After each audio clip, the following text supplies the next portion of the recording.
Hello, everyone. I'm Vinod, and welcome to Career Board. I work as adjunct faculty at IIT Palakkad, and today's conversation is going to be about the topic of why higher education is becoming obsolete. And I strongly feel that the way we define careers is going to be totally upended. It's going to be very different. So let's touch upon three sets of concepts.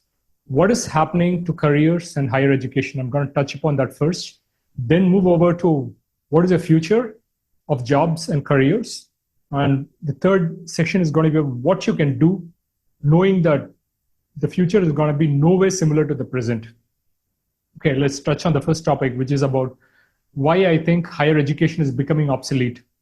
So first thing first, the students of this generation, are going through a big crisis in terms of the fact that the jobs of this generation is very, very different from the jobs of their parents. It's also different from the way the millennials experience jobs and careers. What I mean by this is that people who were born in the 1960s to the 1980s, what happened is they would work their entire life in companies. So there was a certain contract between companies and the employees, and you could work there forever. You rarely get fired. What happened to the millennials from 1980s onwards is that this is a group where there's a little bit of churn in the markets, but by far the experience they had was very similar to the generation before them. So they used to look at careers in exactly the same way. To this generation, the students graduating right now, none of this holds true. The contract you have with the employers is very, very different. So you cannot borrow from what happened to your parents or what happened to millennials. This generation has got to think of solutions in very different perspectives. The second aspect I would want to hit on is that most of technology jobs are filled with companies from Europe and from America. You know what's happening across all the developed countries, especially Europe and America? What's been happening over the last decade, and this is a trend which is going to aggravate in the future, is that the population is either stagnant or coming down. This means that they have lesser people working in every generation. So the idea for industrialists is that they want to make sure that they want to automate all the work as much as possible. They know that they will not get enough people to work, so they want to automate the work, and that's one of the reasons why AI has become more important, because in the West, you need AI to take care of jobs in the future because you'll never find the talent you're looking for. So the countries in the West have an extreme interest in AI. But for a country like India, it's a very different problem. You want jobs. You have to give jobs to the population, and AI is going to be a disaster for India. So because India is not the leader when it comes to technology, and it is the West which is at the forefront and which is driving this entire effort, yes, there's going to be a lot of issues about job loss. Job loss means layoffs, and that means that you will not have job security. Let's also look at some of the jobs which are coming up nowadays. There are a lot of meaningless jobs which are coming up. And I used to work in a mergers and acquisitions team when I was working in Silicon Valley. And I always thought that mergers and acquisitions are not always done strategically. What they plan to do is they want to remove competition from existing. So companies gobble up the smaller startups, not because they value the technology, but because they want to keep the founders with them, lock them up with a big company for 3 to 5 years. And in that 5 years, those co-founders are not going to be doing anything important. So that way, they want to prevent those competitors from becoming large and from stealing away the business of the big companies. So the trend right now is you want great talent from the market, not necessarily because they can join a big company and do a stellar job, but the fact that the big companies do not want these star employees to go out there in the open market and create new companies, create new startups, and create new ecosystems. And that's something the big companies do not want. So they take them in, give them meaningless jobs, keep them busy, and let them go after some time. They want to make sure that these people do not have a great experience because they want them to stay away from this corporate sector, which is great for the big companies themselves. So big tech has been rising a lot, and every company offers two choices to the students. Either the students can join the big company or they can join startups or they can be an entrepreneur.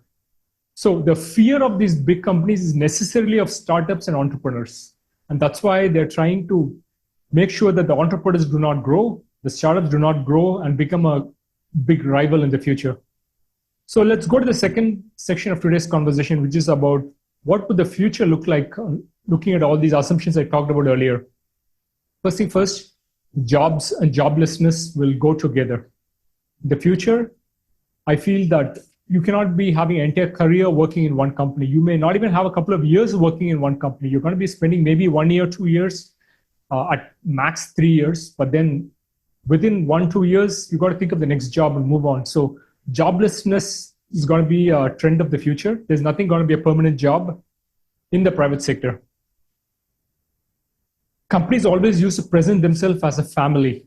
This is the way they used to describe themselves. Family culture was important for companies, but I expect that these ties are going to break down in the future. So companies are no longer going to refer to themselves as a family. And this also means a not so great experience for employees, where employees are going to be more transactional in nature. It's all about what can you do for this year? What can the company get? What can you get in return? And you stop thinking about the long term. And that's probably where the world is headed towards. Remember the time when you went to college for your undergrad degree and you had no skills, and basically the 3-4 years is when you learned all the skills necessary and then became employable. I feel that that trend is going to happen again and again in the future. It may not always involve going back to a college and studying once again, but it may very well involve you trying to learn new sets of skills, picking up online degrees. It could be picking up not even degrees, skills, right? In terms of experiences, skills, projects, and that's something I expect students to be doing a lot more of as they enter the workforce. It's important that you unlearn and relearn new skills. Whatever you learn today may or may not be relevant 10 years later, and definitely is not going to exist 20 years later. So I graduated more than 20 years back, and very little of the skills I learned then is relevant to the workforce today. And that just means that everyone is going to be learning and unlearning new skills. So there used to be an idea in the past that you could do a PhD by age 28 to 30, and you could have lifelong employment in a company. You could work in a company till the age of 60 to 65, and that's ridiculous. It's not going to happen anymore. I think anybody, whether they have a PhD degree or not, will probably stick around for maybe 3 to 5 years in a company, and they will have to move on and learn new things. So what this effectively means is that everyone is going to become a bit of a global wanderer, an eternal nomad, where you're moving across country, city, sector, and company all the time. And as an example, I would say that maybe if you begin as, let's say, a software engineer, you're working in Norway, you're working in Helsinki, Norway for, say, IKEA, right? Your next job could be as a software engineer in San Jose, the Silicon Valley, where you could be probably working for big tech companies like Meta. Then maybe your third stint is probably going to be working in data analytics back in India. You could be working in Pune for some automobile company like Toyota. So that's the sort of careers which are going to happen in the future. You're going to be moving all the time. So let's move on to the third section about what can you do now that you know what's happening in the marketplace. So what I recommend you folks to really do is understand what the market is doing, where is it headed. So you got to be really aware of all the trends in the market, whatever is happening, what are the new technologies, what are the latest news. So read business news, read websites like the Wall Street Journal, Economic Times, read newspapers, more than the politics section, read the economic section. That's very important. Read about industries, read about startups. There's a website called yourstory.in. Check up what's happening in Indian startups. So there's a website called Mashable where you can read about what's happening in the Silicon Valley startups. So read all these sites, get a sense of what's happening, who's recruiting, who's not recruiting, who got funding, who did not get funding, where is VC funding available, and which company acquired which company. This should be at your fingertips. I know this all sounds strange when you are, for example, a student, but the more and more you learn within 1 or 2 years, you're definitely going to be an expert. It's a no-brainer. But also say that upskill every year, and don't always think that you can join companies and then learn. You may have to come back from office, come home, and then begin to learn. So you have to begin to learn in your free time. So have targets for every year. Try to think of some projects you absolutely want to work on, some skills you want to develop, and try to build on those skill sets. As an example, I would say that the former Twitter CEO, Parag Agarwal, was an IIT Bombay graduate. He had a PhD from Stanford, but irrespective of it, he would participate in online learning, in hackathons, always out there learning, right, and picking up new skills. And that's why he became CEO. And I think that's going to be the trend for everybody else in the future. You got to all keep learning something new every year. It's not like you enter the workforce and you stop learning. So workforce is not always about politics and trying to rise up the company hierarchy. That may have happened in the past, but it's not going to happen in the current. So don't index too much on what happened to your parents, to your uncles, and so on. Look at what's going to happen to you. Be open to change. Do not run away. Run towards change. I think that's the best way to put it. So don't wait to get fired. For example, if you don't have enough enthusiasm working in your company, you feel that you're not learning enough, don't stick around in the company, because it's sooner or later you're going to get fired, and that's going to be a bad experience. A better option is keep learning something new and keep changing jobs often, because sometimes if you're really, really skilled in your space, companies don't care about how many companies you've worked in the past. All they care about is how much value you can add to the new company in the future. So have something where you have demonstrated expertise and which companies are eager to get from you and get you into the payroll. Be the best in your space. This is what I was referring to. Be the best you can, whatever space it is, right? If you don't think that you can be the best in that space, maybe that space is not where you need to be for the long term.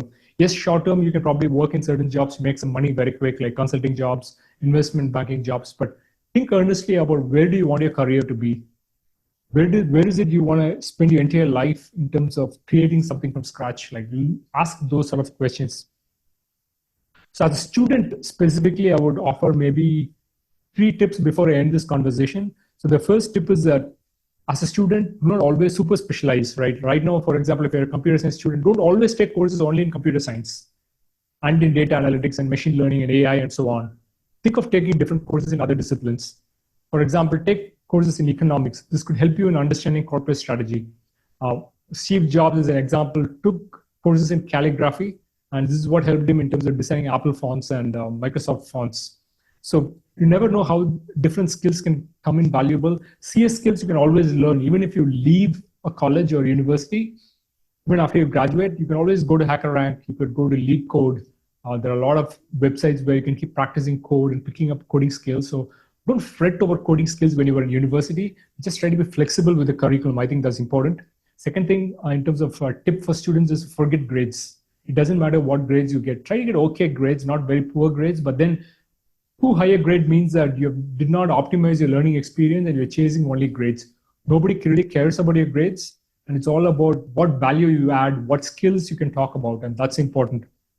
Third aspect I would say is try to look at careers from a very different perspective. Don't look at Ikigai concept to always look at careers. Look at careers as an intersection of where is it you can put in a lot of hard work. Where is it you have a lot of enthusiasm? Where is it that you can make a very good impact on society? So where these 3 circles converge, that's really where you need to be.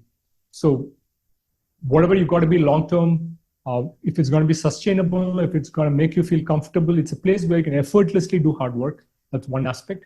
Where you have a lot of enthusiasm bubbling from within, that's the second aspect. And the third aspect is going to be that where you can make a lot of positive change to society. So if you can find a role company where all these 3 things come together, you are in a perfect place. Okay, folks, I'm going to end the conversation here. So let me know if you have any further questions, comments, and do share this video with others so that the word gets around to as many people as possible. Till next time, cheers and bye-bye.